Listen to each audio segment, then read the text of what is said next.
Hello, friend. Women हुन्छ नानु लामाजी हुनुहुन्छ उहाँ श्रीमानको नामबाट भन्दा पनि आफ्नै नामबाट चिनिन चाहनुहुन्छ भन्नुहुन्छ किन के कारण नानुजी यस्तो अब उहाँको नामबाट त उहाँ चिनिनै छ हैन मेरो नामबाट चाहिँ मेरैबाट चिनौँ न भन्ने चाहिँ मेरो सोच हो कि नानु लामा भन्दै चिनाउन चाहनुहुन्छ हजुर हजुर अनि अब तपाईँको श्रीमान विश्वविख्यात नेपाली फोटोग्राफर तथा फ्रेमर हुनुहुन्छ हजुर च्याङमा लामाजी हजुर उहाँको आफ्नै ठाउँमा नाम छ हजुर तपाईँको आफ्नै ठाउँमा नाम छ हजुर तपाईँको आफ्नो तर्फबाट चिनाउनु पर्दा तपाईँ के भन्दै चिनाउन चाहनुहुन्छ आफूलाई जीवन सङ्गी साथी हैन उहाँको जीवनसँगै नै भयो तर तपाईँको आफ्नै नामबाट चिनाउनु पर्दा तपाईँ के हो त हु इज नानु लामा तपाईँ को हो त नानु लामा भन्ने चाहिँ म उहाँको अब सही मैले पनि सङ्घर्ष गरेर उहाँ पनि सङ्घर्ष गरेर अब आउनु भएको छ यहाँसम्म होइन एकदम अब गर्व लाग्छ मेरो श्रीमानको विषयमा म रमाउने मान्छे हो होइन मेरोबाट पनि म पनि ब्याक सपोर्टबाट मैले पनि सपोर्ट दिएको छु उहाँलाई एकदमै सपोर्ट दिएको छु यो ठाउँसम्म आउनुको लागि मैले धेरै सङ्घर्ष गरेको छु होइन धेरै दुःख गरेको छु धेरै नै सङ्घर्ष गरेको छु मैले उहाँ एकदम खुसी हुनुहुन्छ उहाँको अब नाम एकदम चलेको छ म त्यसमा धेरै खुसी छु होइन अब उहाँ खुसी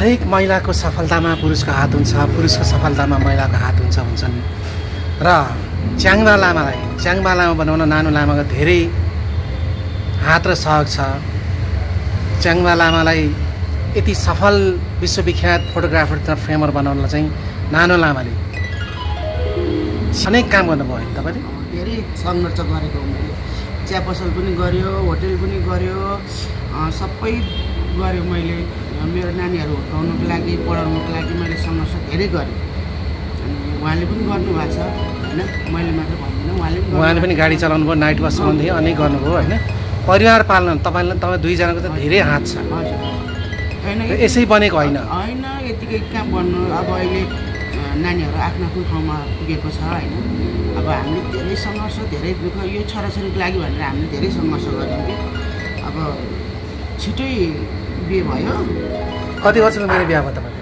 14 वर्षमा बिहे भएर 15 वर्षमा ठुलो छोरी अनि ठुलो छोरीहरूले कति वर्ष दियो ठुलो छोरी अहिले 28 वर्षको हजुर 15 वर्षको बहिनी माइली चाहिँ कतिमा 26 अनि कान्छा छोरा 20 हिँड्दैछ 20मा अहिले ढुक्क त्यसो भए हजुर छोराछोरी सबै हुर्किसक्यो दुई छोरी अस्ट्रेलिया होइन अर्को छोरा जाने पनि तर्खरमा छ जाने तर्खरमा छ अब हामीले सङ्घर्ष गर्नु नै अब यो छोराछोरीको लागि हो छोराछोरी ठाउँमा भए उनीहरूलाई सुख देख्न पाए त्यही नै खुसी होइन त हामीलाई हो नि त जस तपाईँले गरेको दुःख च्याङबाजीले गरेको दुःख चाहिँ यतिखेर तपाईँले सुखमा परिणत भएको छ मरेर लानु केही पनि छैन नाचुन्जेल होइन मरेर केही लानु छैन घमण्ड के कुराको गर्नु के कुरामा मान्छेले गर्नु मलाई त्यस्तो केही लाग्दैन खुसी बन्ने म त एकदम खुसी म त एकदम फ्र्याङ्कली म एकदम दिलदास मान्छे हो मलाई केही लाग्दैन मरेर लानु के छ र ठुलो पल्टेर होइन 2 दिनको जिन्दगी हो अनि यहाँसम्म आउनुको लागि मेरो छोराछोरी गर्नुको लागि मेरो आमाको पनि ठुलो हात छ मेरो आमाको है मेरो जन्म दिने मेरो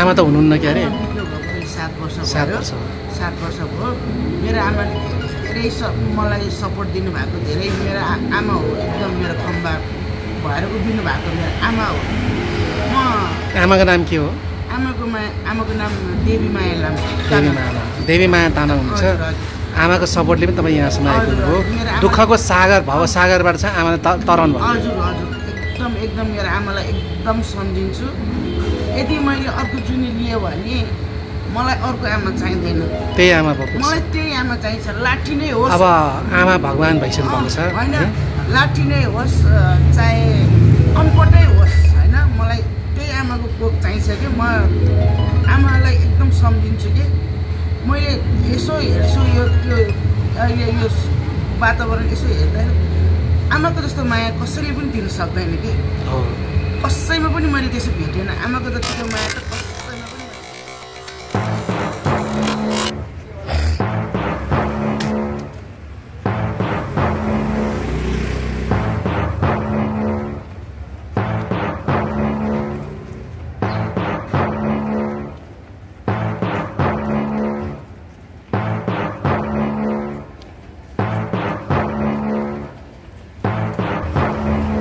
यही घरमा है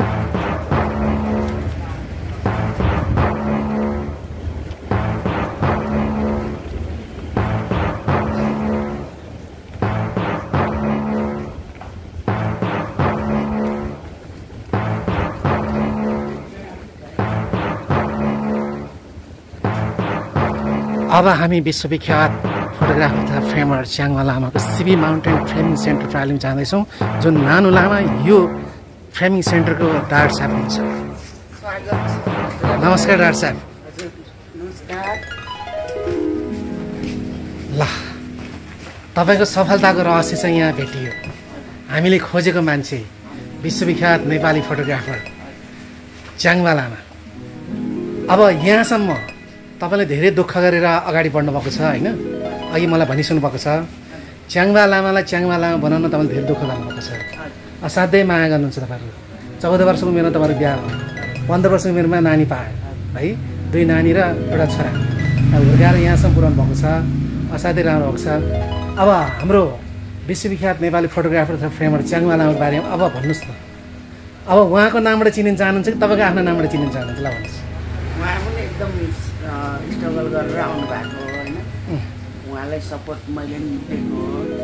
उहाँ पनि एकदम स्ट्रगल गर्नुभएको। हामीले अब धेरै स्ट्रगल गऱ्यो, धेरै दुःख गर्नुभयो। धेरै तपाईँलाई अघि नै भन्नुभयो चिया पसल थापेन कि गिटी कुटेन कि अनेक गरेन कि च्याङमा सरले नाइट वाच चलाएन कि के गरेन।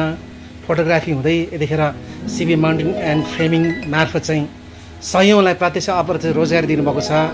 यो फ्रेमहरू मार्फत चाहिँ विश्वमा उहाँले चलाइरहनु भएको छ। यो चान्चुन कुरा होइन नि होइन। यसकारण अत्यन्त गर्व गर्नुहुन्छ। सिबी माउन्टेन फ्रेमिङ सेन्टरको डाक्टर साहब हुनु पाउँदाखेरि तपाईँलाई अत्यन्त गर्व छ होइन। यो सिबी माउन्टेन फ्रेमिङ सेन्टर बनाउनलाई चाहिँ तपाईँको धेरै हात छ होइन।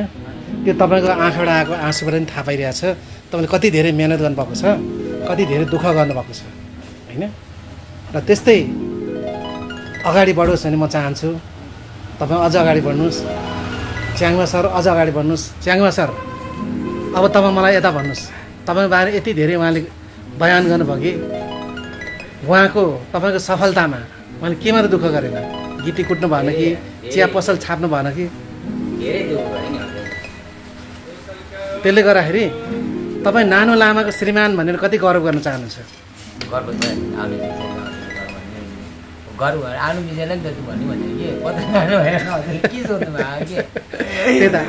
नानु लामाको श्रीमान हुनु पाउँदा गर्व बेग्लै छ होइन त। जसरी उहाँले म च्याङमा लामाको श्रीमती हुँ भनेर गौरवता व्यक्त गर्नुभयो नि।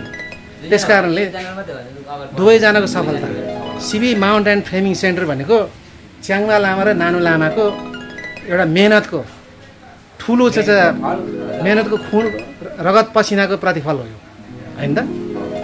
ल अरू र अन्तमा देश देशहरूबाट विश्वभरबाट सङ्कल्प नेपाल टेलिभिजन हेरिरहेका दर्शकलाई के भन्न चाहनुहुन्छ कि नानुजी? सबैलाई हृदयदेखि माया होइन। हजुरहरूलाई फ्रेमहरू बनाउनु पर्ने के छ भने स्वागत छ। काठमाडौँको बुद्धनगर स्थित नयाँ बानेश्वरमा आएर सिबी माउन्टेन फ्रेमिङ सेन्टरमा आएपछि च्याङमा लामा नामै काफी छ, ब्रान्ड भएको छ च्याङमा लामा र साथमा नानु लामा है। तपाईँलाई धेरै धेरै धन्यवाद। हस्, नमस्कार।